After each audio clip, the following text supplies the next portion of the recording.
सबसे प्राथमिकता होनी चाहिए कि हम कभी भी किसी भी कथा का श्रवण करने जाते हैं तो हमें संतों के आशीर्वाद की विशेष आवश्यकता होती है, क्योंकि संतों के बिना कथा का लाभ पूरा नहीं प्राप्त होता है। और दूसरी बात, आप सभी को गौरव प्राप्त होना चाहिए कि आपके इस सिद्ध क्षेत्र स्थान पर हमारे महाराज श्री दरबार या जो भी पीड़ा हरने का काम करते हैं वो सब व्यक्ति के अंदर नहीं होता है।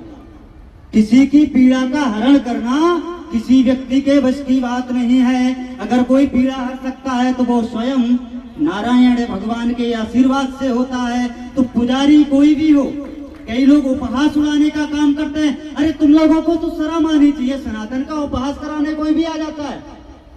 उपहास कभी नहीं उड़ाया जाए। मैंने कई जगह निंदा देखी है और सत्य बोलने का आदी हूं, इसलिए मैं कह रहा हूं कोई भी सनातनी किसी भी संत का कभी अपमान न करे। संत के अपमान से बढ़कर कोई पाप नहीं होता। हमारे भूमिया सरकार महाराज जी को मैं बहुत पहले से जानता हूं, कृपा है तभी तो आज वो दरबार चला रहे हैं। और किसके लिए? आप सभी के कल्याण के लिए। प्रचार किसका कर रहे हैं? क्या वो स्वयं का करते हैं? ईश्वर का गुणगान कर रहे हैं। कृपा करने वाला परमात्मा होता है। मैं भी छोटा मोटा ऐसे ही सेवक हूँ। मेरा जो परिचय है छोटा सा है। त्रिकालदर्शी आचार्य विशाल दास ठाकुर शिव शक्ति पीठ का मैं पीठा जो भी आचार्य हूँ, छोटा सा।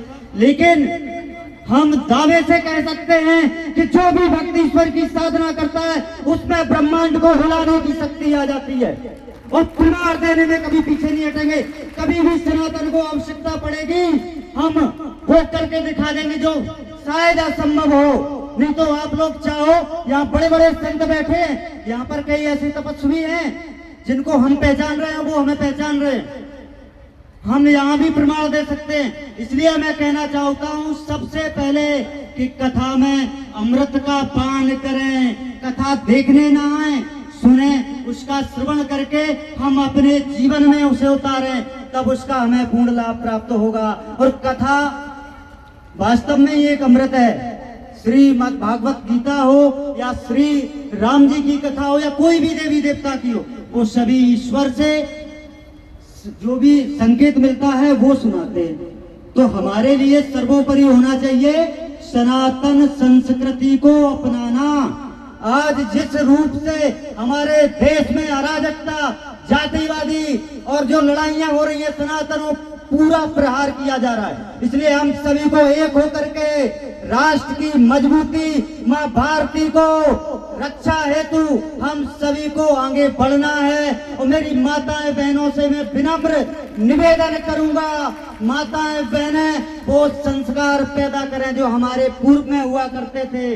हमारी सनातन संस्कृति, मेरे बड़े बुजुर्गों से मैं कहना चाहूंगा, अपने बच्चों के अंदर उस संस्कार की अब आवश्यकता है जहां बड़ों का सम्मान हुआ करता था।